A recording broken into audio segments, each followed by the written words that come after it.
પછી ગુરુ તમને સામેથી આવીને મળશે.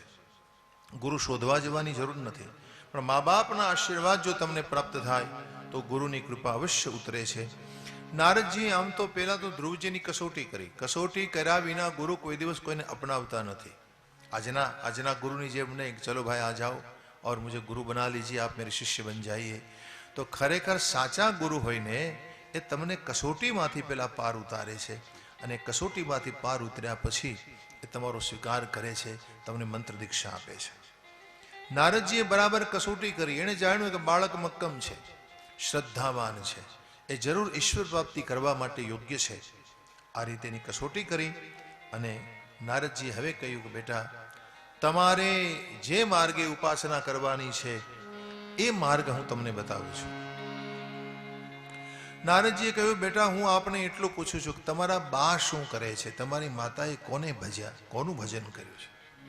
કિસકા ભજન કિયા આપકી માતાને? તો ધ્રુવજીએ કહ્યું, મહારાજ મારી બા તો વાસુદેવને ભજે છે. ઠાકોરજીની રોજ સેવા કરે, ફલ ફૂલ પત્ર પુષ્પ દુર્વા આ બધી પૂજન સામગ્રી લઈ આવી ઠાકોરજીની મૂર્તિની પૂજા કરે, પંચામૃતથી સ્નાન કરાવે અને ભગવત ભજનમાં ડૂબી જાય. આ રીતે મંત્ર જપ કરે, ધ્યાન કરે, મૂળમાં વાસુદેવનું એ ભજન કરે છે. નારદજી કહે છે, બેટા તો તમારે પણ વાસુદેવને જ ભજવાના છે. જો અહીંયા આ મહત્વની વાત કરી. નારદજી બોલ્યા, જનન્યા અભિહિત પંથા સવેની શ્રેયસસ્યતે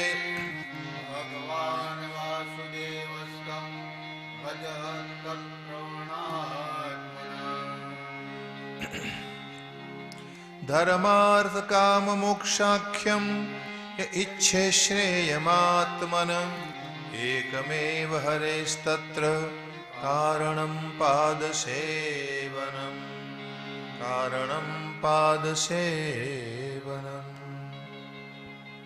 जनन्या अभिहित पंथा. તમારી જનનીએ જે માર્ગ તમને બતાવ્યો છે એ માર્ગે તમે ચાલો મહારાજ. જો આ બહુ મહત્વની વાત એટલા માટે કરી કે આજે તમે કોઈ ગુરુજનોને કે બ્રાહ્મણોને કે માર્ગદર્શન લ્યો તમે કે ભાઈ મારે ભજન કરવું છે, મારે કોને ભજવા? ગણેશને ભજવા, હનુમાનજીને ભજવા, વિષ્ણુને ભજવા, રામને ભજવા. તો કોઈ પણ ગુરુજન કે કોઈ વિદ્વાન પુરુષ હશે ને એ પોતે જેને ભજ્યા હશે ને એ માર્ગ દેખાડશે કે આ માર્ગ બરાબર છે, આ માર્ગે હું ચાલ્યો, તમે એ માર્ગે ચાલો. અથવા કંઈક નોખો જ માર્ગ દેખાડશે તમને. પણ નારદજીએ તમે જો શીખવા જેવી વસ્તુ છે, આ મોટા ગુરુજનોને આ બધી શીખવા જેવી વસ્તુ છે. નારદજીએ એમ ન કીધું કે હું કયો માર્ગે ચાલો. શું કહ્યું? તમારી બા જે માર્ગે ચાલ્યા છે એ માર્ગે ચાલો. આ સાચી વસ્તુ છે. સાચી વાત કોઈ આ સંસારમાં કરતું નથી. અને આજે તો મોટા મોટા ગુરુઓ છે ને એ ટોળું કેમ ભેગું કરવું? બસ મારા ટોળાનું એક પણ ઘેટું બીજે જવું ન જોઈએ. આજના ગુરુ એવા છે બધા. હા, કે ભાઈ મારું ટોળું છે એ દિવસે દિવસે મોટું થવું જોઈએ અને એમાંનું એક એક ઘેટું જો બહાર જતું રહે, કારણ કે આ બધા ઘેટા જ હોય છે. લોકો પારમાર્થિક ક્યાં છે? ગતાનુગતિક છે. એક ઘટું આગળ જતું હોય, પાછળ બીજું, એની પાછળ ત્રીજું, એના પાછળ ચોથું. માણસ બીજું કંઈ વિચારતો જ નથી કે ભાઈ હું કઈ દિશામાં જાઉં છું, મારે શું કરવું જોઈએ, મારે કઈ સાધના કરવી જોઈએ, મારા જીવનમાં શું જરૂરી છે. માણસને એનું કંઈ વિચાર જ નથી. એક ઘેટું જાય છે એની પાછળ ચાલો બસ. તો ગતાનુગતિક છે લોકો, પારમાર્થિક નથી. એ કરુણા છે. અને એટલે આવા સાચા પુરુષો હોય એ તમને સાચું માર્ગદર્શન આપે છે કે તમારા મા બાપે જો રામને ભજ્યા હોય તો તમે રામને ભજો. તમારા માવતરે જો વિષ્ણુ ભજન કર્યું હોય તો એને ભજો. કોઈના માતા પિતા શિવ શક્તિના ઉપાસક હોય તો એને ભજો. હનુમાનજીની ઉપાસના કરે તો એને શા માટે ભજો? કારણ કે તમારા લોહીમાં એ ઉપાસના પડેલી છે. તમારા માવતરનું લોહી છે તમારામાં. તો તમારા મા બાપે જેને ભજ્યા હોય ને એ ભજન, એ ઉપાસના, એ સાધના તમારામાં પડેલી છે. બીજ એમાં પડેલા છે. અને એટલે તમે એ માર્ગે ચાલો ને એટલે તમને બહુ જલ્દીથી સિદ્ધિ મળી જાય. પણ આજે તો કંઈક નવો માર્ગ દેખે ને માણસ એ બાજુ દોડે. કઈ નવી વસ્તુ દેખે, નવી ભાળે ને. આજે આવા નવીન પંથ બહુ નીકળી પડ્યા છે ને. નવા નવા ધર્મ, નવો નવો પંથ ને એવું તમને ઉટાંગ પટાંગ સંભળાવે ને સમજાવે કે ભાઈ આ તો આમ છે. શાસ્ત્રોમાં અમુક એક પંથ તો એવો મેં જોયો કે એ ગાયની પૂજા કરવાની ના પાડે છે. હા, ગાય તો કે ગાયની પૂજા કરવાથી શું મળે? કે એટલે આને શું કેવું? ગાય વિશ્વની માં છે, એના ઉપર અમારા પુરાણો લખાયા છે. ગૌ તો ગૌ વિશ્વની, ગૌ કોઈ પશુ થોડું છે? ગાયની પૂજા ન કરવી, ગાય તો પશુ જ છે, ગાયની પૂજા કરવાથી શું થાય ને? અમુક અમુક પંથો એવું શીખવાડે છે. હા, હિન્દુ ધર્મમાં એવા અમુક સંપ્રદાયો છે, પંથો છે કે તમને ગલત માર્ગે લઈ જાય, ખોટે માર્ગે લઈ જાય. પણ આપણે કોને માનવા જોઈએ? આપણો આધાર તો કે મહાભારત, ગીતા, રામાયણ અને ભાગવત. આ ચાર આપણો આધાર છે મેરે ભાઈ બહેન. આ ચાર વસ્તુ છે એ આપણો આધાર છે. એ કહે એમ કરવાનું હોય. અને એટલે નારદજી બોલ્યા કે જનન્યા અભિહિત, જનનીએ જે માર્ગ અભિહિત કર્યો છે, જે માર્ગ બતાવ્યો મહારાજ, એ માર્ગે તમારે ચાલવાનું છે. શું કરું બાપજી? તો કે જતા રહો મધુવનમાં. યમુનાજી વહે છે મધુવનમાં, અને મધુવન એટલે ગોકુળની, મથુરાની બાજુનો પ્રદેશ. મધુવનમાં જાઓ, યમુનાજીમાં સ્નાન કરો, પછી વાલુકામાંથી વાસુદેવની મૂર્તિ બનાવો, જે કાંઈ પત્ર પુષ્પ આદિ મળે એનાથી ભગવાનની પૂજા કરો, અને ગંભીર મનથી ભગવાનના રૂપનું ધ્યાન કરો. દેખો ભગવાન કેવા છે? શ્રીવત્સનું હૃદયમાં ચિહ્ન છે, ઘનશ્યામ વર્ણ છે, શંખ ચક્ર ગદા અને પદ્મને જેને ધારણ કર્યા છે, કાનમાં કુંડલ છે, કિરીટની શોભા છે, મુકુટની, કૌસ્તુભ મણીને જેને ધારણ કર્યા છે, દર્શનીયમ શાંતમ મનોનયન વર્ધનમ. દર્શનીયમ રૂપ કેવું છે? હરિનું દર્શનીય રૂપ છે. અને આ રૂપનું બહુ ગંભીર મનથી ધ્યાન કરો મહારાજ. દેખો ધ્યાન કરો ને તો ધ્યાનમાં ત્રણ વસ્તુનું ધ્યાન રાખો. એક, ભગવાનની પ્રાપ્તિ સુલભ છે, મને હરિ મળવાના જ છે. બીજું કે પોતાના દોષ નહીં જોવાના. ધ્યાન કરતી વખતે આપણા દોષો ઉપર ધ્યાન નહીં કરવાનું, હરિના રૂપનું ધ્યાન કરવાનું. અને ત્રીજું, પોતાના બળે ઈશ્વર મળે એવું નથી, કૃપાથી ઈશ્વર મળે છે. એવું ન માનવું કે આટલી માળા કરી લઉં, આટલા જપ કરી લઉં ને એટલે મને ભગવાન મળી જાય. એ તો એને મળવું હોય ને તો મળે. એને કૃપા કરવાનું બંધ થાય ને તો મળે છે. મળે એને એક ક્ષણમાં મળે, અને ન મળે ને યુગો સુધી ન મળે. એટલે કૃપા સાધ્ય હરિ છે. અને બેટા આ મંત્રનો જપ કરજો તમે. આ મંત્રનો જપ 7 રાત્રિ સુધી જે નિરંતર કરે એને આકાશમાં વિચરણ કરતા સિદ્ધોનું દર્શન થાય છે. યમ સપ્તરાત્રમ પ્રબધન પુમાન પશ્યંતિ ખેચરાન. खेचर એટલે सिद्ध पुरुषों. देख लेता है वो सिद्ध पुरुषों को जो इस मंत्र का जप करता है. कौन सा मंत्र है? सुनो बेटा, मंत्र दिया, ओम नमो भगवते वासुदेवाय. ओम नमो भगवते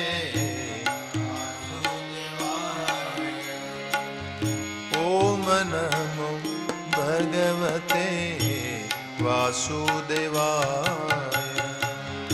ओम नमो भगवते वासुदेवाय.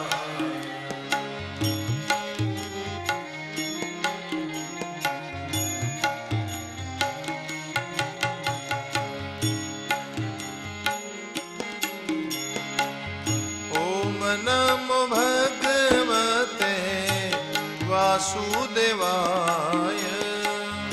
ओम नमो भगवते वासुदेवाय. वासुदेवाय. ओम नमो भगवते वासुदेवाय. ओम नमो भगवते वासुदेवाय.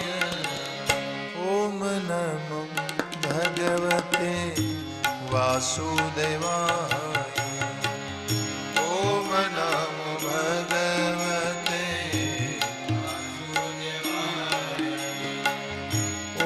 नमो भगवते वासुदेवाय. ओम नमो भगवते वासुदेवाय. मंत्र दिया. ये मंत्र की बहुत बड़ी महिमा है और ये भागवत का मूल मंत्र है. श्रीमद् भागवत जी नो मंत्र है मूल मंत्र. 2 मंत्रों है, ओम नमो भगवते वासुदेवाय અને બીજું ઓમ ક્લીમ કૃષ્ણાય ગોવિંદાય ગોપીજન વલ્લભાય સ્વાહા. એ મંત્રની પાછળ તમને એમ લાગશે સ્વાહા કેમ લાગ્યો? નમઃ, સ્વાહા, હોમ, ફટ, વષટ આ બધા છે ને પલ્લવ કહેવાય. મંત્રની પાછળ પલ્લવ લાગે. પલ્લવ જે મંત્ર પાછળ નમઃ લાગે ને એને પુલ્લિંગ મંત્ર કહેવાય, અને જે મંત્ર પાછળ સ્વાહા લાગે એને સ્ત્રીલિંગ મંત્ર કહેવાય. જેમ આપણામાં કેમ પુલ્લિંગ, સ્ત્રીલિંગ, નપુંસકલિંગ હોય, એમ અમુક મંત્રો સ્ત્રી પ્રધાન મંત્રો છે, અમુક મંત્રો છે પુરુષ પ્રધાન છે. એટલે આ બધું મંત્ર વિજ્ઞાન તો કરોડોની સંખ્યામાં મંત્રો છે.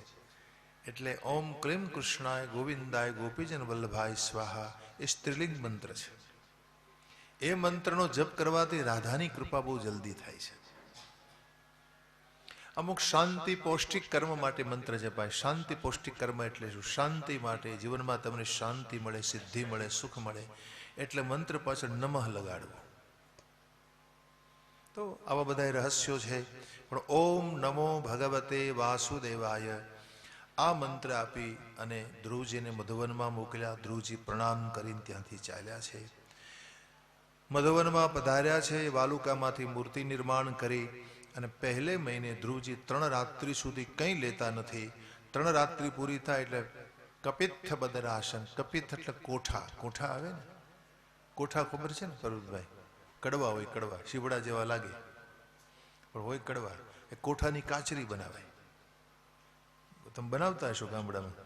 ચીરિયા કરીને મીઠામાં પાણીમાં બોળીને હૂકવી દેવાની, પછી એને તળી નાખો, શેકી નાખો. તો શાકમાં કે દાળમાં મીઠું ઓછું હોય ને તો એ કાચરી હારે લેવાની. હા, અથાણું છે ને, અથાણું એ તો પૂર્તિ કરવાનું કામ કરે છે. પૂર્તિ કે ભાઈ શાક દાળમાં કોઈમાં મીઠું ઓછું હોય તો કાચરી લેવાની, ખટાશ ઓછી હોય તો ઉપરથી ખાટું અથાણું લેવાનું, ગળાશ ઓછી, ખટાશ ને ગળાશ ઓછી હોય તો ગોળ કેરી ખાવાની. પૂર્તિ માટે છે અથાણું છે, એ સ્વાદ પૂર્તિ માટે. તો કોઠા કેવલ અને બોરનો આહાર કરી અને ધ્રુવજી 1 મહિનો વિતાવ્યો. બીજો મહિનો આવ્યો. બીજા મહિને છઠ્ઠે દિવસે ગળેલા પર્ણ, તૃણ, પાંદડાઓનો આહાર કરી બીજો માસ વિતાવ્યો. ત્રીજા મહિને 9મે દિવસે ખોરાક છોડી દીધો હતો ધ્રુવજીએ, અને અબભક્ષમ, અબ એટલે પાણી પી લે થોડુંક, અને ઉત્તમ શ્લોક ભગવાનની ઉપાસના કરી. ચોથો મહિનો આવ્યો એટલે 12મે દિવસે વાયુ પણ એને છોડી દીધો હતો. હવે વાયુ ભક્ષણ, થોડોક તો વાયુ લઈ લે, બસ 12 દિવસ સુધી વાયુ પણ ન લે. પ્રાણ ઉપર કાબુ લઈ લીધો, વાયુ ભક્ષણ પણ ન કરે. 12મે દિવસે વાયુ ભક્ષણ થાય. અને હવે 5મો મહિનો આવ્યો. ધ્યાયન બ્રહ્મ પદે કેન તસ્તુ સ્થાનુ રિવાચલમ. એક પગના અંગૂઠા ઉપર ધ્રુવજી ઉભા રહ્યા અને પોતાના પ્રાણને એવો રોકી દીધો કે જેથી બ્રહ્માંડના પ્રાણ એકદમ અટક્યા, દરેકના પ્રાણ રૂંધાયા. દેવતાઓને ખબર પડી, અરે આ શું થઈ રહ્યું છે? તમામ દેવતાઓ હતા એ ભગવાનને શરણે આવ્યા છે. ભગવાનને વિનંતી કરી. ભગવાન કે ડરો નહીં, મારો એક બાળ ભક્ત તપસ્યા કરે છે, હમણાં હું એને જઈને વર પ્રદાન કરું છું. ભગવાન મધુવનમાં પધાર્યા. ગરુડ ઉપર વિરાજમાન થઈને જ્યાં ધ્રુવજી ભગવાનના દર્શન કરે છે પોતાના રથ પદ્મકોશમાં, હૃદય કમળમાં, ભગવાને જોયું કે આ હૃદયમાં મને જુએ છે ને ત્યાં સુધી આંખ નહીં ખોલે, એટલે પોતાના બળથી ભગવાને ધ્રુવના હૃદયમાં જે દેખાતું દર્શન હતું ને ખેંચી લીધું. તિરોહિત એટલે છુપાવી દીધું. તિરોહિતમ સહસેવોપલક્ષમ એસા લિખા હૈ. ધ્રુવજીને હરિનું રૂપ દેખાતું બંધ થયું, આંખ ખુલી ગઈ. એટલે બહિસ્થિતમ તદવસ્તમ તદર્શ. બહિસ્થિતમ, જ્યાં આંખ ખુલી તો અંદર જે હતા એ બહાર દેખાણા. અને જેવા હરિને બહાર જોયા ત્યાં તો ધ્રુવજીને ભેટવાનું મન થઈ ગયું. હરિનું રૂપ છે ને રસરૂપ છે. ભગવાન કેવા છે? રસાનુભવ કરાવે તમને. દર્શનમાં તમને રસ પડે, તમને એમ થાય કે હું આને ભેટી લઉં, મારા મુખથી ચાટી લઉં, મારી બાહોમાં પકડીને ભરી લઉં. આવી ઈચ્છા થઈ ધ્રુવજીના મનમાં. और ध्रुवजी के पास भगवान आए. ભગવાનને છે ને ચતુર્ભુજ રૂપ ધર્યું છે, શંખ, ચક્ર, ગદા અને પદ્મ. એમાં એક હાથમાં શંખ છે. બાજુમાં આવ્યા. બાજુમાં આવી અને ભગવાને ધ્રુવજીના આ ભાગ ઉપર, આને કપોલ કહેવાય, ગાલનો ઉપરનો ભાગ હોય ને એ કપોલના ભાગને શંખ સ્પર્શ કરાવ્યો. કંબુ એટલે શંખ. આમાં લખે છે કંબુના પસ્પર્શ બાલમ કૃપયા કપોલે. કંબુના પસ્પર્શ બાલમ, આ બાળકને કંબુ કંબુ દ્વારા શંખ દ્વારા અહીંયા સ્પર્શ કર્યો. શંખ વેદ સ્વરૂપ છે. શંખ એટલે વેદ. તો વેદ સ્વરૂપ શંખનો જ્યાં સ્પર્શ થયો, શું થયું? ધ્રુવજીને વેદ જ્ઞાન થઈ ગયું. ભણવા ક્યાં બેઠા હતા? સ્કૂલમાં ગયા જ નથી. પણ હવે બોલવું છે, બોલવું શું? પણ જ્યાં શંખ સ્પર્શ થયો ને એટલે વેદોનું જ્ઞાન થઈ ગયું ધ્રુવજીને. જો આમ કેમ થયું? આ ભાગ છે ને આપણો, એને આપણો મન એને સીધો સંબંધ છે. તમારા મનમાં કઈ ઉદાસીનો ભાવ આવે ને એટલે આ ભાગ હેઠો પડી જાય. એમ ઉદાસ થઈ જાવ તમે, આમ દુઃખી થઈ જાવ, તમારું મન દુઃખી થઈ જાય એટલે ખબર પડી જાય કે આને કંઈક દુઃખ લાગ્યું છે, આના મનમાં કંઈક દુઃખ છે, એટલે આ ભાગ એકદમ તમને ખબર પડી જાય કે આ ઉદાસ છે એમ. અને જેવા ખુશીનો ભાવ જાગે ને મનમાં એટલે આ ભાગ ઊંચો થઈ જાય. ખુશી આવે મનમાં, તમારા મનમાં ખુશી આવે એટલે આ ભાગ તરત ઊંચો થઈ જાય ને. એટલે કપોલના ભાગને મન સાથે સીધો સંબંધ છે. આપણને ખબર પડી જાય કે આને ઉદાસી થઈ કે ખુશી થઈ. તો એટલા માટે ભગવાન ઈચ્છે છે કે ધ્રુવજીને એના મન સાથે સીધો સંબંધ આ ભાગને કરાવી દઉં કે જેથી એને વેદોનું જ્ઞાન થઈ જાય. અને વેદ જ્ઞાન થયું ધ્રુવજીને. ધ્રુવજી ભગવાનની સ્તુતિ કરવા લાગ્યા.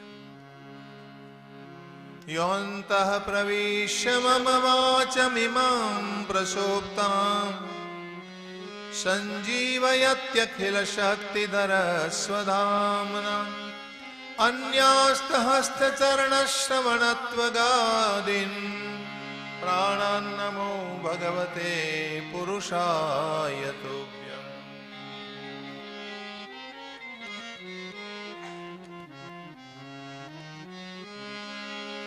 योऽन्तः प्रविश्य मम वाचमिमां प्रसुप्तां संजीवयत्यखिल शक्तिधर स्वधाम्ना अन्यास्तहस्तचरणश्रवणत्वगादीन् प्राणान्नमो भगवते पुरुषाय तुभ्यम्. दिश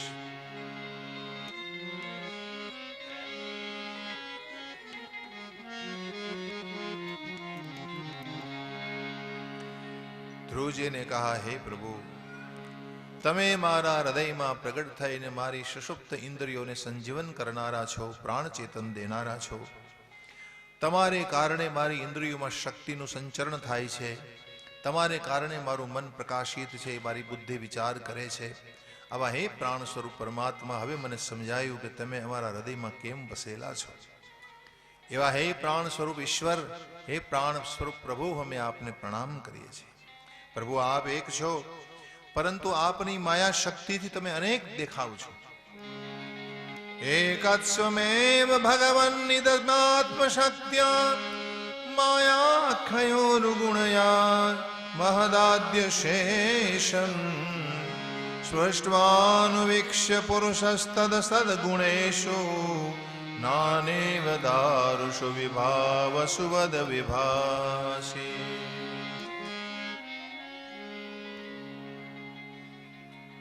प्रभु आप एक है, लेकिन आपकी माया शक्ति के कारण आपने में अनेकत्व दिखाई देता है. प्रभु, एक अपेक्षा हमारी એટલી જ છે કે તમે કલ્પ વૃક્ષ છો, મારી સામે આવીને ઉભા રહ્યા છો તો મારી બધી ઈચ્છા પૂર્ણ થવાની છે, એની મને ખાતરી છે. પણ એક તો તમે કૃપા કરો તો જ મળે છે.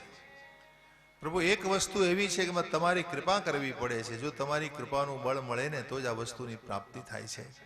અને પ્રભુ, એ વસ્તુ એ છે કે નિષ્કામ મહાપુરુષો જે હોય, જેને કોઈ કામના નથી સંસારમાં, જેને કોઈ ઈચ્છા નથી, આવા અકામ અને નિષ્કામ મહાપુરુષો જે હરિને ખૂબ ભજતા હોય, હરિના ભજનમાં લાગેલા રહેતા હોય, આવા મહાપુરુષોના મુખેથી મારે તમારી કથા સાંભળવી છે.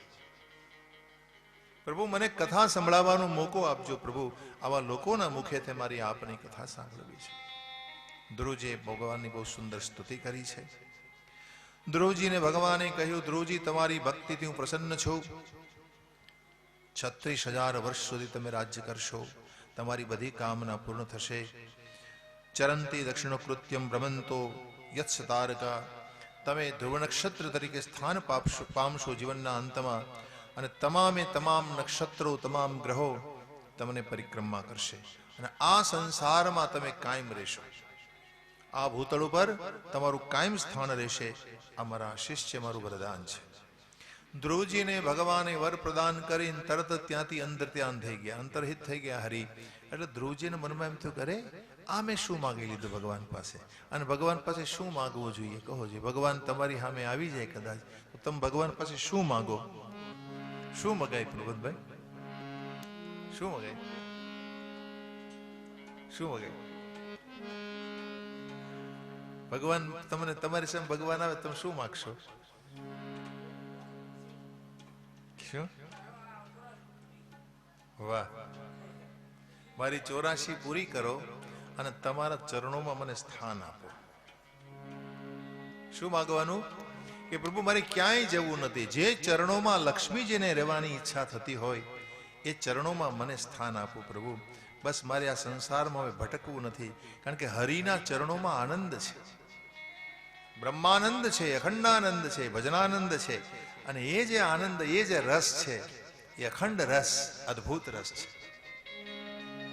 જેને દ્વંદ્વાતીત સુખ કહેવાય. દ્વંદ્વાતીત સુખ, જ્યાં કોઈ દ્વંદ્વ નથી, નથી સુખ, નથી દુઃખ, નથી હર્ષ, નથી શોક, નથી ફાયદો, નથી ગેરફાયદો, આવું સુખ. ધ્રુવજીને પસ્તાવો થાય છે, કરે આમે શું માંગી લીધું. દેખો ધ્રુવજી અહીંયા એક ભૂલ એ કરી ગયા કે જ્યારે ભગવાને માગવાનું કીધું ને ત્યારે એને એની માતાના કવેણ યાદ આવી ગયા. અપર માતાએ કવેણ કીધા હતા ને, એટલે ભગવાનનો એક નિયમ છે કે તમારા મનમાં જે ભાવ જાગે ને એ ભાવને પકડીને તમને વરદાન આપી દે. એટલે ભગવાન જ્યારે તમારી સામે આવે ને માગવાનું કહે ને ત્યારે બહુ ધ્યાન રાખવું કે ભાઈ આપણા હૃદયમાં કેવું ખોટો ભાવ ન આવી જાય. કે ભગવાનને તો ભાવની ખબર છે બધી, આપણા મનમાં વિચાર ઉઠે, જે ભાવ જાગે ને પકડી લેશે ને તમને વરદાન આપી દેશે. હા, આ પરમાત્માનો નિયમ છે. એટલે ધ્રુવજીને કવણ યાદ આવી ગયા એટલે ભગવાને કીધું કે આને ધનની જરૂર છે, ધનની લાલસા છે, રાજ્યની લાલસા છે, દે દિયા. પણ હવે પસ્તાવો થાય છે, ये मैंने क्या मांग लिया. 5 વર્ષની ઉંમરમાં 5 મહિનામાં જ મને હરિ મળ્યા. દેખો 5 યુગોની આરાધના કરો તોય હરિ ન મળે, અને એને બદલે 5 જ મહિનામાં પ્રભુ મળ્યા. દેખો ગુરુ કૃપાથી મળ્યા. હો, ગુરુ કૃપાનું પરિણામ છે, ગુરુ કૃપાથી ભગવાન મળ્યા છે. અને એટલા માટે ધ્રુવજીને મનમાં એમ થાય એ મેં ક્યાં માંગ લિયા મેને, અને શું મગાઈ. ભરતજી આપણને શીખવાડે છે, ભરતજી શીખવે છે, લુબુદ મધુપૈવ તજૈન પાસુ, લુબુદ મધુપૈવ તજૈન પાસુ, રામ ચરણ पंकज मन जासु, राम चरण पंकज मन जासु, लुबुद मधुपैव तजैन पासु, लुबुद मधुपैव तजैन पासु. आ कोरस बढ़ गया, कम करो थोड़ा.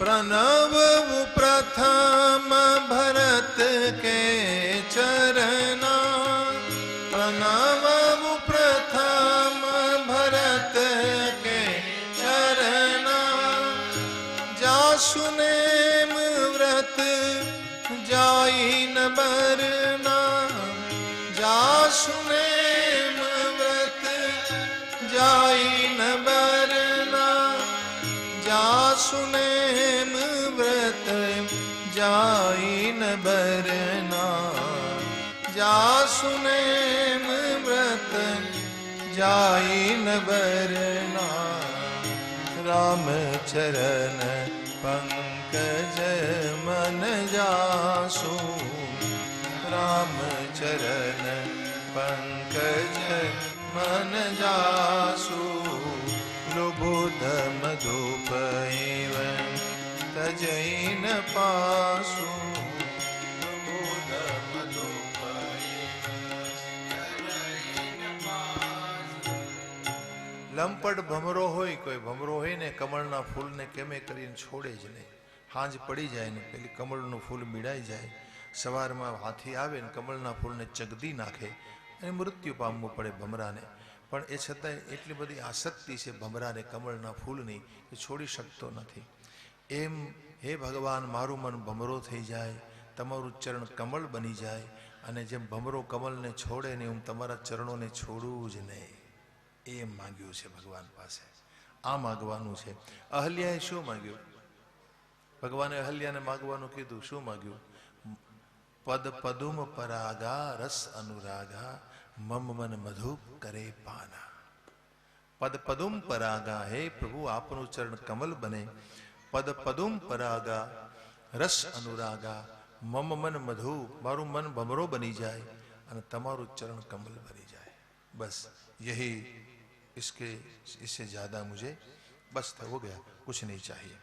तो ध्रुवजी મનમાં વિચારે છે कि मारी मति विदूषित થઈ ગઈ, लेकिन कोई बात नहीं, चलो आगे भजन कर लूंगा. वरदान प्राप्त કરી અને પાછા ફરે છે. જ્યારે નારદજીને એને ખબર પડી જાય છે, શિષ્યને કોઈ સિદ્ધિ મળે ને એટલે નારદજીને એટલે કે ગુરુને પેલા ખબર પડી જાય. તો નારદજીએ બધી પાલખી આદિ બધું તૈયાર કરાવ્યું છે. એના પિતાને કહ્યું કે મહારાજ, તમારો દીકરો છે એ ભગવત પ્રાપ્તિ કરીને આવી રહ્યો છે, એનું સન્માન કરું. અને હવે ધ્રુવજીનું સન્માન કરવામાં આવ્યું છે. ધ્રુવજીને પાલખીમાં બેસાડ્યા અને હવે તો સન્માન જ થાય ને. ભગવાન જેને મળી જાય ને એના માટે બધાય રસ્તા ખુલ્લા થઈ જાય છે. ભગવાન જેને મળે એને માટે આ જગતમાં કંઈ બાકી રહેતું નથી. દેખો, એ જ્યાં પગ મૂકે ને ત્યાં રસ્તો થઈ જાય છે. એ કાંટા કાંકરા હોય ને તરત દૂર દૂર ખસી જાય છે, જેને હરિ પ્રાપ્તિ થાય. તમે જો ભરતજીની કથા આવે છે રામાયણમાં. ભરતજી ચિત્રકૂટ ભગવાન રામને મળવા માટે જાય છે ને, તડકો હોય ને તડકો, તો વાદળા ઉપર છાયા કરે છે. ભરતજી જ્યારે વનમાં આગળ વધે છે ત્યારે કાંટા અને કાંકરા હોય ને એ એની મેળે મેળે દૂર ખસી જાય છે. રામકથામાં આ બધું વર્ણન આપ્યું છે કે ભરતજીના હૃદયમાં એટલું ભગવત પ્રેમ છે કે ભગવાનનો ભક્ત જ્યારે ભગવાનને મળવા માટે જાય ત્યારે પૂરી પ્રકૃતિ એની સેવામાં લાગી જાય છે. તો તમામ સંકટો હોય ને એનાથી આમાં દૂર ખસવા લાગે છે. એમ ધ્રુવજી આજે સિદ્ધિ મેળવીને આવ્યા, ભગવત પ્રાપ્તિ કરીને આવ્યા, એટલે એ જ્યાં પગ મૂકશે ને ત્યાં રસ્તો થઈ જાય છે. ભગવત કૃપાનું આ પરિણામ છે. અતિ હરિ કૃપા જાહી પર હોય, અતિ હરિ કૃપા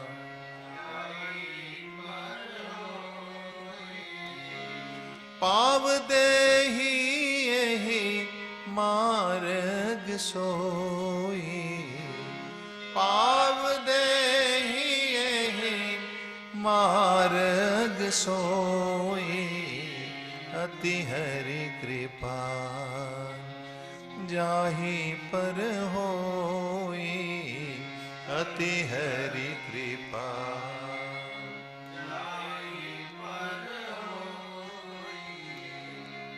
ગોસ્વામીજી વર્ણન કરે છે કે જેના ઉપર ભગવાનની કૃપા હોય, જ્યાં પગ મૂકીને રસ્તો થઈ જાય. ધ્રુવજી માટે આજે બધા રસ્તા ખુલ્લા થયા છે. સન્માન થયું, સ્વાગત થયું પિતાજી દ્વારા. અને પછી તો ધ્રુવજી આશીર્વાદ આપ્યા. ગુરુજી ધ્રુવજીને આશીર્વાદ મેળવી ધ્રુવજી કૃતકૃત્ય થયા. અને હવે ધ્રુવજી થોડા મોટા થયા પછી એને એના પિતાજી રાજ સોંપી દીધું અને પોતે વનમાં જતા રહ્યા. ઉત્તાનપાદ वन में चले गए और यहाँ पर ध्रुव जी के हाथ में शासन आया. ધ્રુવજીએ શિશુમાર પ્રજાપતિની પુત્રીનું નામ ભ્રમી હતું. આ ભ્રમી સાથે વિવાહ કર્યા. એને 2 સંતાનો થયા, કલ્પ અને વત્સર. પછી વાયુદેવની દીકરી હતી, એનું નામ હતું ઈલા. વાયુદેવે પોતાની દીકરી ધ્રુવજીને આપ્યા. એ ઈલા સાથે વિવાહ કર્યા અને એને ત્યાં ઉત્કલ નામનો. વાયુદેવે શું કામ એની પુત્રી આપી? એનું કારણ છે કે ધ્રુવજી છે ને વાયુદેવના ઉપાસક છે. કોની ઉપાસના કરી? પ્રાણવાયુની ઉપાસના કરી એણે. તમે જો એની સ્તુતિ સાંભળો, તમને ખ્યાલ આવે. પ્રાણન નમો ભગવતે પુરુષાય તુભ્યમ. સ્તુતિ કરીને ત્યારે કીધું, હે પ્રાણ સ્વરૂપ પરમાત્મા, અમે આપને પ્રણામ કરીએ છીએ. એટલે ભગવાનની ઉપાસના છે ને 2 પ્રકારની હોય. એક અહંગ્રહ ઉપાસના અને બીજી પ્રતિક ઉપાસના. પ્રતિક ઉપાસના કોને કહેવાય? પ્રતિક ઉપાસનાનો અર્થ છે કે તમે ભગવાનને ઉપાસો છો. કેવી રીતે? તમારાથી જુદા માનીને. જુદા કેવી રીતે માનવા? તો કે આકાશ તમારું સ્વરૂપ છે, વાયુ તમે છો, અગ્નિ તમે છો, જળ તમે છો, પૃથ્વી તમે છો. આપણા ઉપનિષદના મંત્રો છે. મનો બ્રહ્મ, આકાશો બ્રહ્મ, વાયુ બ્રહ્મ, અગ્નિ બ્રહ્મ, જલ બ્રહ્મ. આ બધા બ્રહ્મના સ્વરૂપો છે. અને એને બ્રહ્મ માનીને ઉપાસના કરો તમે, એને કહેવાય પ્રતિક ઉપાસના. જો આ પાંચે પાંચ ભૂત છે ને, એ બધા હરિના સ્વરૂપ છે. નરસિંહ મહેતા બોલ્યા છે, પવન તું, પાણી તું, ભૂમિ તું, ભૂદરા. એ વાત છે. અને તમે જે તત્વની ઉપાસના કરો ને, એ તત્વ તમારી માથે રાજી થઈ જાય છે. આકાશ તત્વની ઉપાસના કરો તો એ તમારી માથે રાજી થાય. જળ તત્વની ઉપાસના કરો તો તમને એનો રાજીપો મળે. વાયુદેવની ઉપાસના કરો. હનુમાનજીની ઉપાસના શું છે? વાયુદેવની ઉપાસના છે. ઓમ નમો ભગવતે વાસુદેવાય મંત્ર બોલો અને હનુમાન ચાલીસા બોલો, ભાઈ એક જ વસ્તુ થઈ ગઈ. દોનો એક બાત હો ગઈ. વાસુદેવનો અર્થ છે વ અસુદેવ. વસુ એટલે પ્રાણ. આપણા પ્રાણના દેવ છે ને એવા. તો પ્રાણવાયુની ઉપાસના થઈ ગઈ. એ જ રીતે હનુમાનજી પણ વાયુ છે, તો એ વાયુની ઉપાસના. એટલે વાયુદેવે રાજી થઈને પોતાની ઈલા નામની પુત્રી એને આપી. એના દ્વારા ઉત્કલ નામનો દીકરો થયો.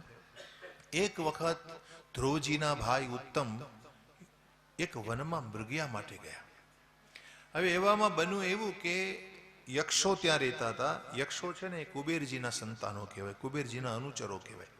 એટલે યક્ષો આ બધા બગડેલા હતા, થોડાક ઉદંડ હતા. એટલે એમણે ઉત્તમ સાથે યુદ્ધ કર્યું અને ઉત્તમનો વધ કરી નાખ્યો. ધ્રુવજીને ખબર પડી કે ભાઈ મારા ભાઈનો આ રીતે વધ થયો છે. એટલે એ યક્ષો સાથે યુદ્ધ કરવા માટે આવ્યા. અને 1,00,000 ધ્રુવજીએ, ત્યાં કેટલા યક્ષો રહેતા હતા? 1,30,000 યક્ષો હતા.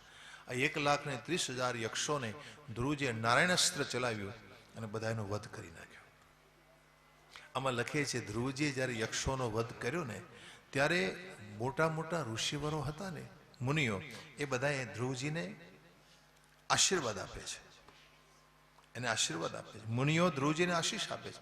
હવે આ તો કેવું માનવા જેવું ભલા કે તમે કોઈની હત્યા કરો, તમે કોઈનો ઘાત કરતા હો, તમને કોઈ આશીર્વાદ આપે? પણ આમાં એવું લખ્યું છે કે ધ્રુવજીને આશીર્વાદ શું કામ? એને એટલા માટે આશીષ મળે છે કે ધ્રુવજી સારું કામ કરતા હતા. આ બધા બગડેલા લોકો હતા, દુર્જન લોકો હતા, ખોટું કરતા હતા, પાપ કરતા હતા. અને આવા લોકોને મારવા એ પરમ ધર્મ છે. એટલે ભગવાને ધ્રુવજીને નિમિત્ત બનાવી અને યક્ષોનો સંહાર કરાવ્યો. મુનિવરોને પરેશાન કરતા હતા બધાય, અને એટલે મુનિવરો ધ્રુવજીને આશીર્વાદ આપે છે. હવે બીજી વાત કે ધ્રુવજીને આટલો બધો ક્રોધ કેમ આવ્યો? એનું કારણ અહીંયા નથી આપ્યું. એક વખત જેને ભગવાન મળી જાય એને ક્રોધ ઉપર કાબુ આવી જાય, લોભ ઉપર કાબુ આવી જાય, કામ ઉપર કાબુ આવી જાય. તો ધ્રુવજીને દેખો, એક વખત ભગવાનનું સ્વરૂપ અધિગમ થઈ જાય છે ને, ઓળખાઈ જાય, એનું પેલાનું બધું પાપ હોય ને બધું મટી જાય.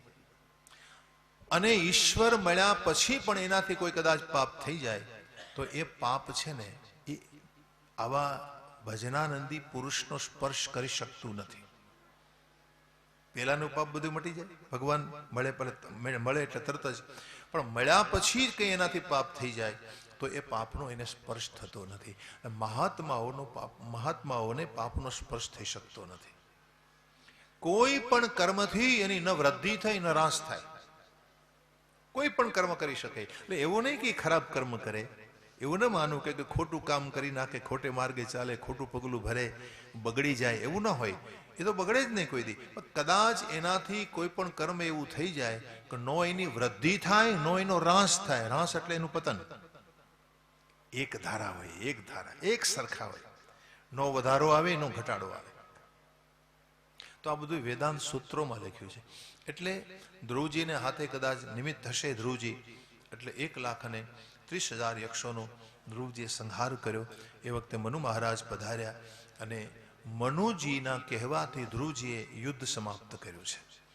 યુદ્ધ સમાપ્ત થયું. ધ્રુવજીને કહ્યું કે બેટા તમે આટલો બધો ક્રોધ, અને આમે જો તમે કોઈ પણ વડીલ આવીને તમને કઈ સૂચન આપે, કોઈ સલાહ આપે ને, તો માની લેવી જોઈએ. વડીલ કોઈ પણ વાત આપણને કરે, સમજાવે ને, તો એ માનવું જોઈએ. વડીલોનું જો તમે ન માનો તો જીવનમાં તમે કોઈથી સુખી નહીં થાવ. જો સભા બેઠી હોય ને, સભા, કોઈ પણ સભા, એ સભામાં ગરડો પુરુષ ન હોય ને તો એ સભા નથી. આપણા શાસ્ત્રોમાં લખ્યું છે, નસા સભા યત્ર ન સંતિ વૃદ્ધા. નસા સભા યત્ર સંતિ વૃદ્ધા, જે સભામાં કોઈ વૃદ્ધ પુરુષ નો બેઠો હોય તો સભા એ સભા નો કહેવાય. યુવાનીઓની સભા છે ને એ તો ગાંડિયાની સભા ગણાય, બધા ગાંડિયા કહેવાય.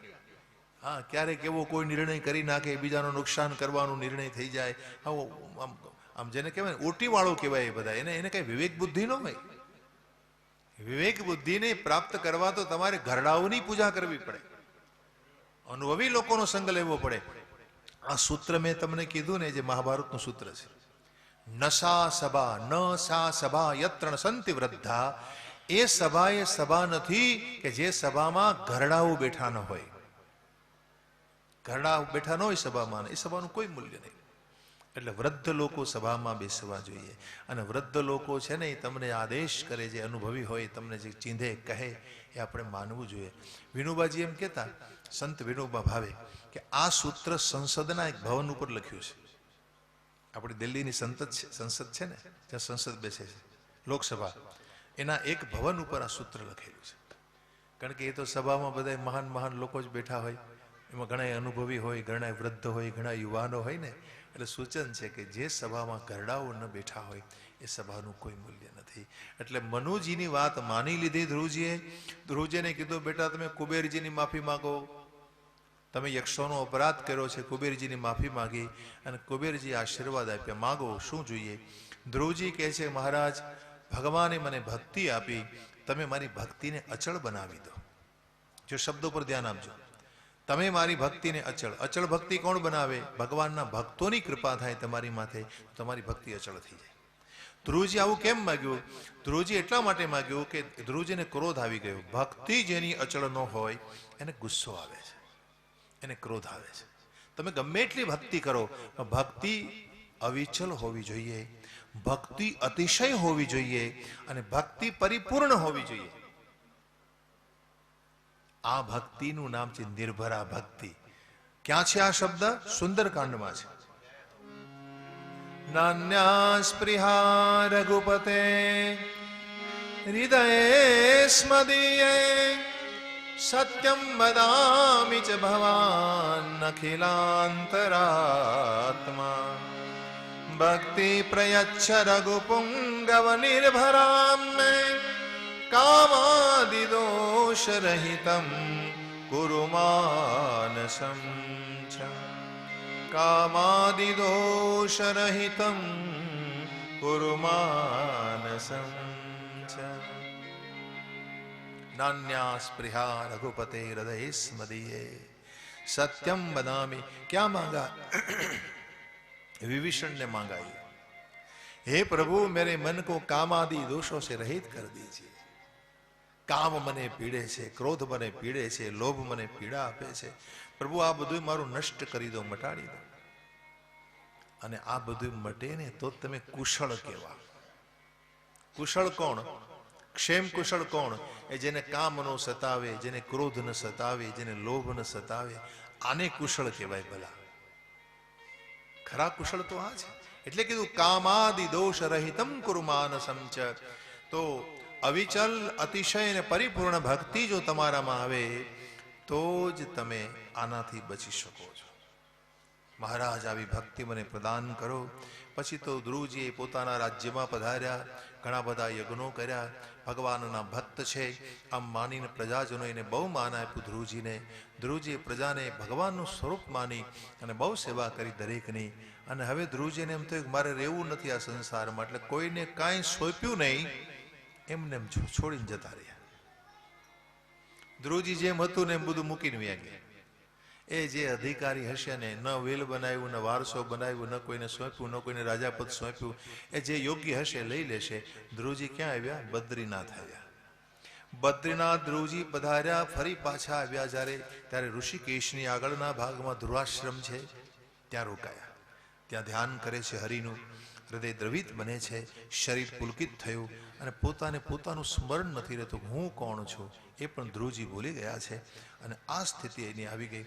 તે કહું ધ્રુવજી ભજનમાં લાગ્યા ને તો ગંગા મૈયા છે ને બહુ અવાજ કરવા લાગી.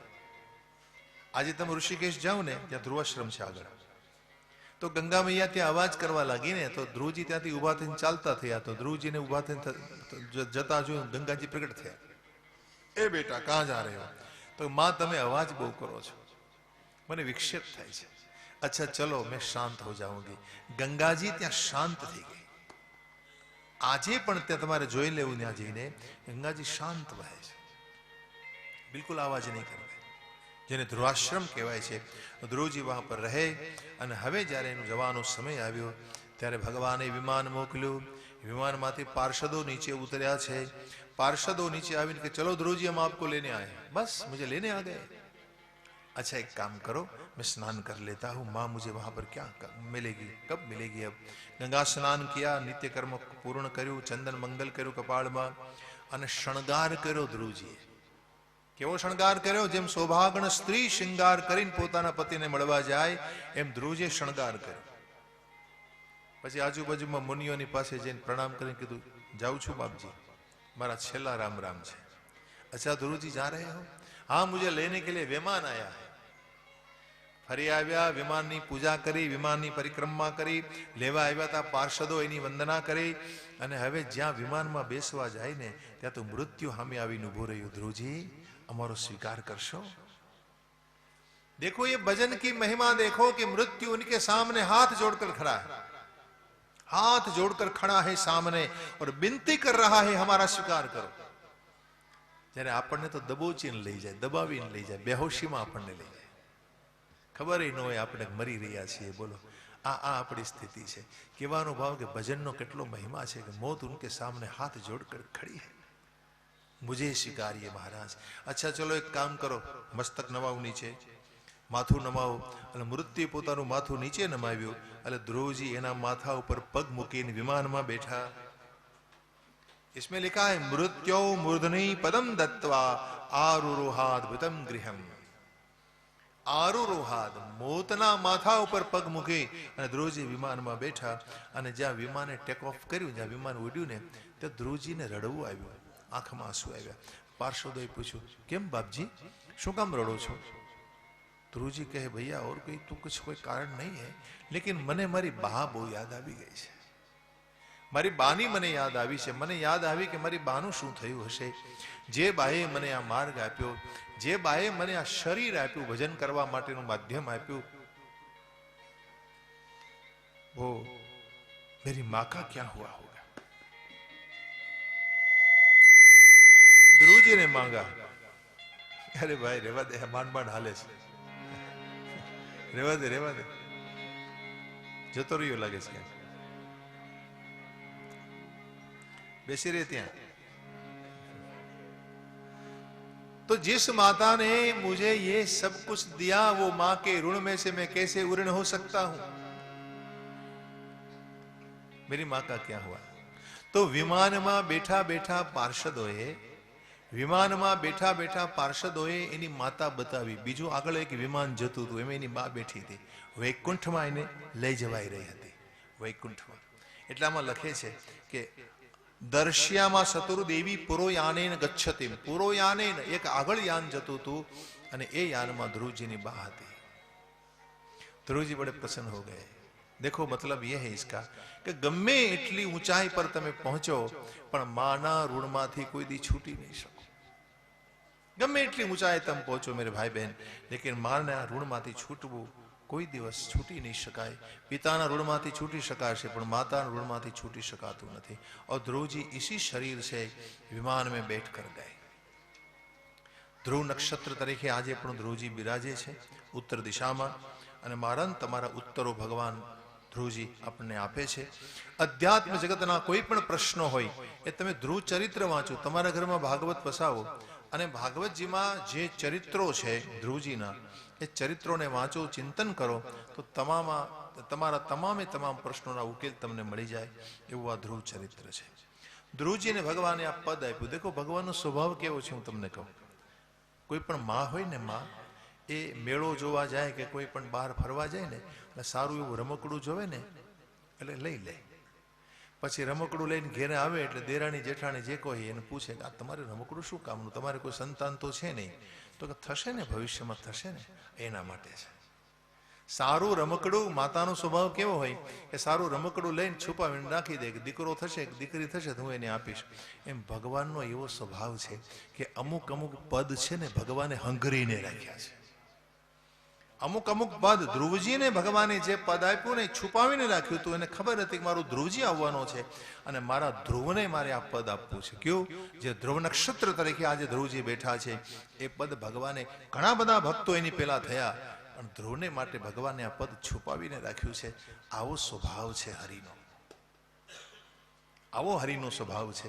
એટલે કહ્યું ભગવાનને ભજો ભાઈ, ભગવાન સિવાય સંસારમાં કોઈ ભજવા જેવું નથી.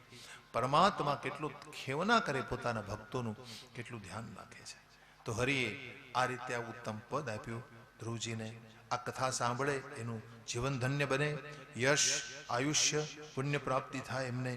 પછી આમાં લખે પૂર્ણિમા હોય, અમાસ, દ્વાદશી તિથિ, શ્રવણ નક્ષત્ર, દિનક્ષય હોય, વ્યતિપાત હોય, સંક્રાંતિ હોય, એ દિવસે પણ આ ધ્રુવજીની કથા સાંભળે એને ભગવાનનો આશ્રય પ્રાપ્ત થાય છે. અને અંતમાં લખે છે કે બાળપણમાં, બચપનમાં રમકડાનો મોહ છોડી, માતાનો આશ્રય છોડી અને ધ્રુવજી ભગવાન વિષ્ણુના ચરણમાં જતા રહ્યા, એના શરણે જતા રહ્યા. વિષ્ણુ ભગવાને એને અપનાવી લીધા છે.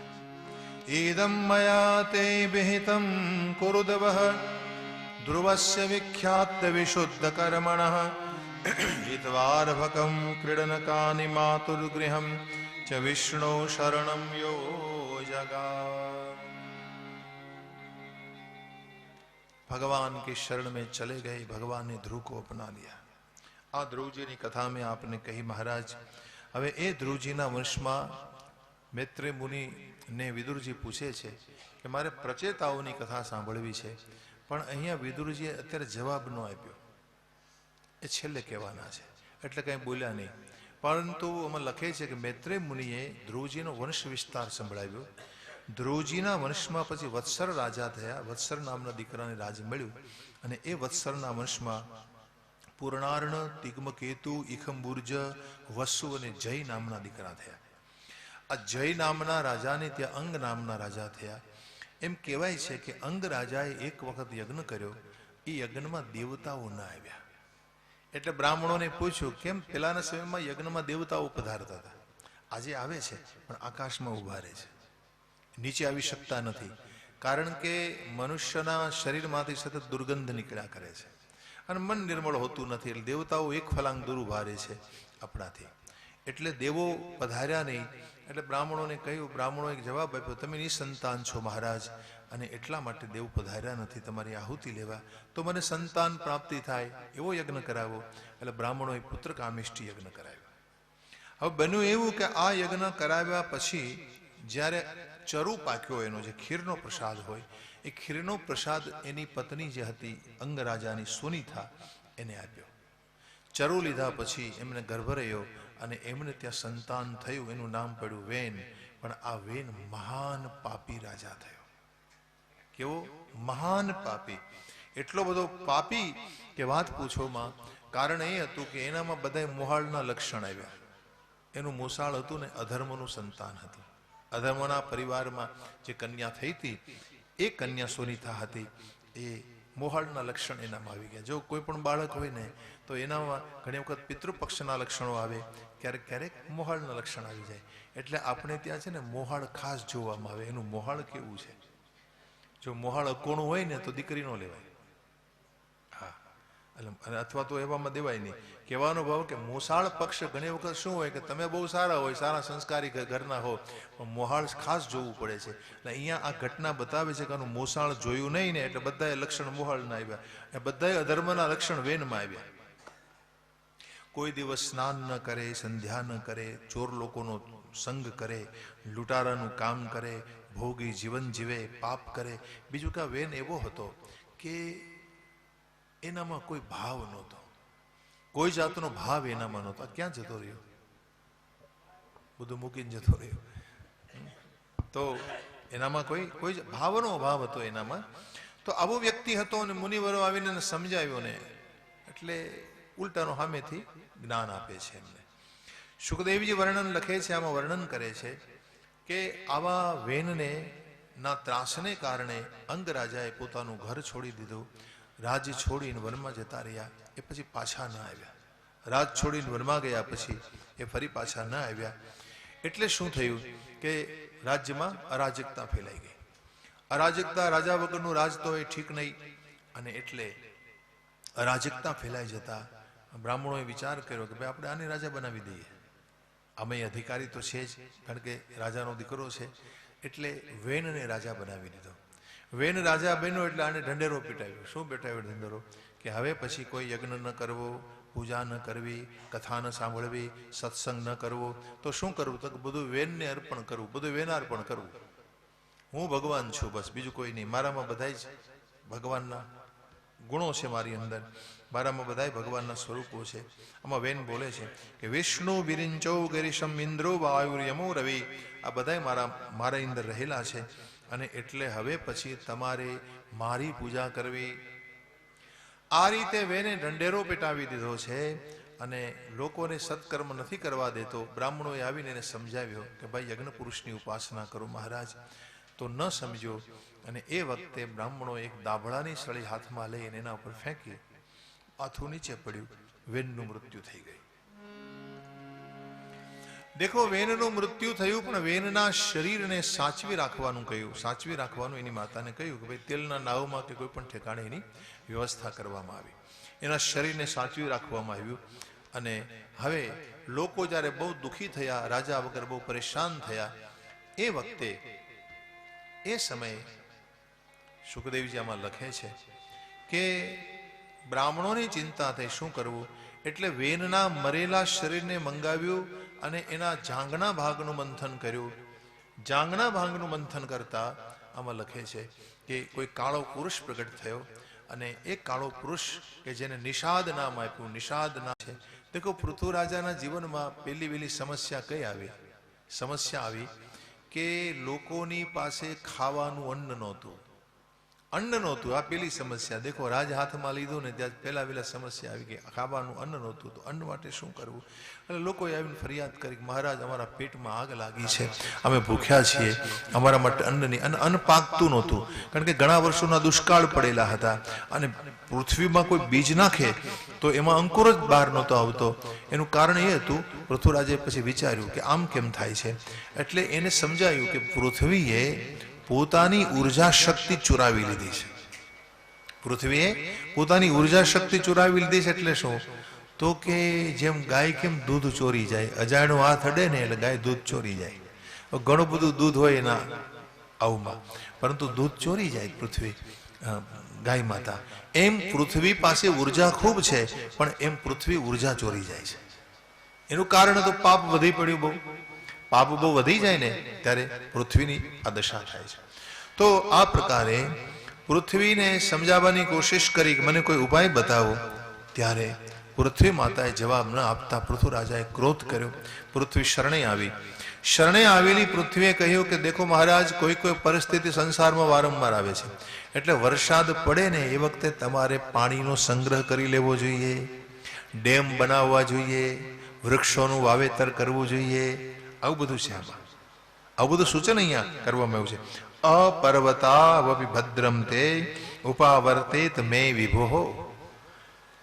આ સૂત્રમાં કહ્યું કે તમે હવે પાણીને રોકો. પહાડોને આડા કરી બંધ બાંધી અને પાણીને રોકો. તળાવડાઓ બનાવો, ખેત તલાવડી બનાવો કે જેથી ભૂગર્ભમાં પાણી નીચે ઉતરે. વૃક્ષો વાવો તમે. તો આ બધું પૃથ્વીએ સંકેત કર્યો છે.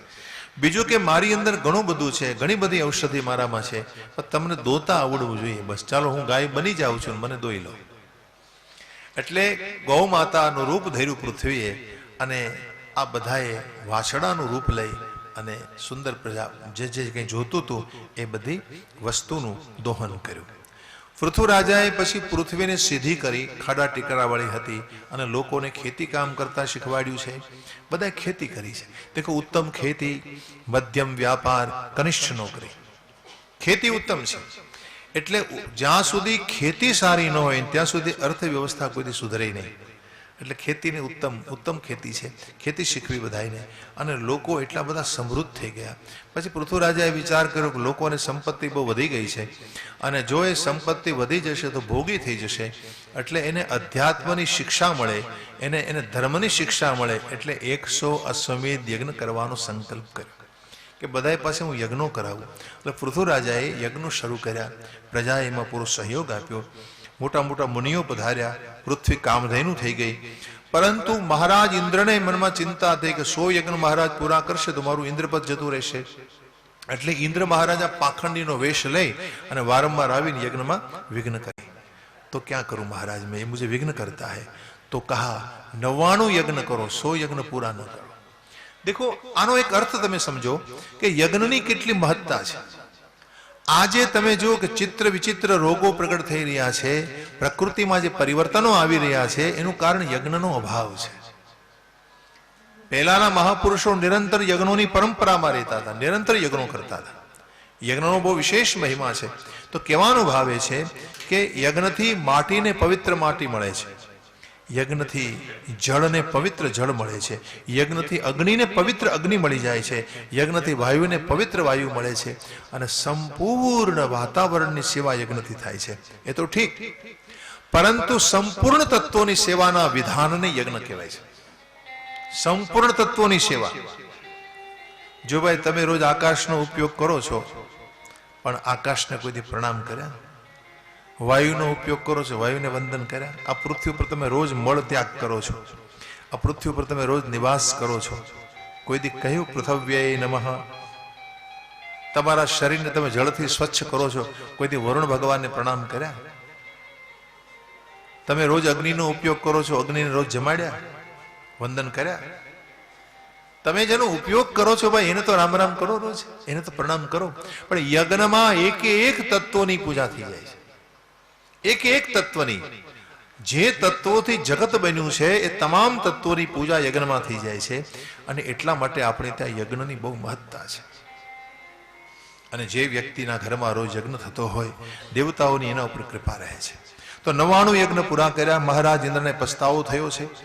ઇન્દ્ર મહારાજ પૃથ્વીરાજા પાસે આવ્યા છે, માફી માગી કે મને ક્ષમા કરજો, હું વિઘ્ન કરતો હતો. અને પછી યજ્ઞ ભગવાન એ જ વખતે પ્રગટ થઈ ગયા. યજ્ઞ ભગવાને પૃથ્વીરાજાને કહ્યું, મહારાજ હું તમારી માટે શું કામ રાજી થયો? કારણ કે તમારા ચિત્તમાં સમતાનો ભાવ છે, હું સમચિત્ત વર્તીને મળું છું. શ્લોક સુનિએ. વરમ ચ યત કંચન માનવેન્દ્ર વૃણિષ્વતેહમ ગુણશીલયંત્રિત નાહમ મખેર્વે સુલભસ્તપોભિર યોગેન વા યત સમચિત્ત વર્તી, योगेन वा यत् समचित्त वर्ते. मैं न योग से मिलता हूं, न यज्ञ से मिलता हूं, न तपस्या से मिलता हूं, मैं मिलता हूं समचित्त वर्ती को. समचित्त वर्ती એટલે કે જે બધાય પ્રત્યે સમતાનો ભાવ રાખે ને, એને હું મળું છું. યજ્ઞ ભગવાન સામે ઊભા છે. પૃથ્વીરાજા સ્તુતિ કરે છે. દેખો, અનુગ્રહ કરવા માટે રોકાઈ ગયા. ભગવાન આવે ને એ રોકાઈ નહીં. બીજું કે ભગવાન આવે ને એટલે પૃથ્વી ઉપર પગ અડાડીને ઉભા ન રહે, હવામાં ઉભા રહે, ઊંચા ઉભા રહે. ભગવાન એટલે હળવા હોય. ભગવાન તમારી સામે આવે ને શું કામ હળવા હોય? કારણ કે હરિનું શરીર ને હરિનો આત્મા બે એક જ વસ્તુ છે. પરમાત્મા આત્મમય છે, જ્ઞાનમય છે. એટલે એનું શરીર છે ને સચ્ચિદાનંદ સ્વરૂપ છે ને. મેં આ વ્યાખ્યા કરી હતી, સચ્ચિદાનંદ રૂપાય વિશ્વોત્પત્ત્યાદિ હેતવે. તો ભગવાન ચિદાનંદ રૂપ છે, એકદમ હળવા હોય છે. એને ભજનારાય બહુ હળવા થઈ જાય, એકદમ હલકા થઈ જાય છે. મેં સવારે યાદ કરાવ્યું હતું કે જ્યારે મહર્ષિ અરવિંદ ધ્યાનમાં બેસતા ને ત્યારે એનું આસન પૃથ્વીથી 1.5 ફૂટ ઊંચું થઈ જતું. જે આસન ઉપર બેઠા હોય ને એકદમ ઊંચા થઈ જાય. તો કેટલા હળવા થઈ જતા હશે ધ્યાનના સમયે. તો તમારી પ્રકૃતિ ઉપર તમારું કાબુ થઈ જાય. જ્યારે ધ્યાન કરતા કરતા જ્યારે તમે આત્મસ્થ થઈ જાઓ એ વખતે તમે હળવા ફૂલ થઈ જાઓ છો. અને એ સ્વરૂપ હરિનું સ્વરૂપ છે. એટલે એ જમીનને સ્પર્શ કરીને ઉભા ન રહે, પણ તમારી માથે કૃપા કરવી હોય ને ત્યારે એ જમીન ઉપર ઉભા રહે. આમાં લખે છે અનુગ્રહ માટે રોકાયા ભગવાન, અનુગ્રહ વિલંબિત એસા लिखा है. ભગવાન રોકાય જમીન ઉપર ઉભા રહીને આ સંસારમાં મારીને તમારી વચ્ચે આવે ને ત્યારે સમજો કે એને કૃપા કરવી છે. દેખો, આ જગતમાં રામ આવ્યા, આ ભૂમિ ઉપર ઉઘાડા પગે ફર્યા. આ ભૂમિ ઉપર કૃષ્ણ આવ્યા, ઉઘાડા પગે ફર્યા, ભગવાન છે અને શું કામ આવ્યા સંસારમાં? મારી તમારી પર કૃપા કરવા માટે. બાકી ભગવાન તો ચિદાનંદમય સ્વરૂપ છે. ગોસ્વામીજી લખે છે, ચિદાનંદમય દેહ તુમારી, ચિદાનંદમય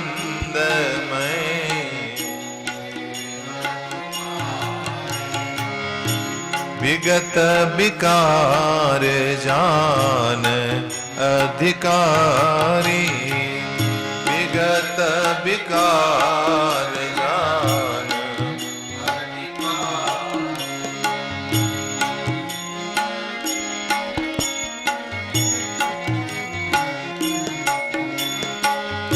तुम्हारी कृपा तुम ही रघुनंदन, तुम्हारी कृपा तुम ही रघुनंदन, जान ही भगत भगत पूर चंद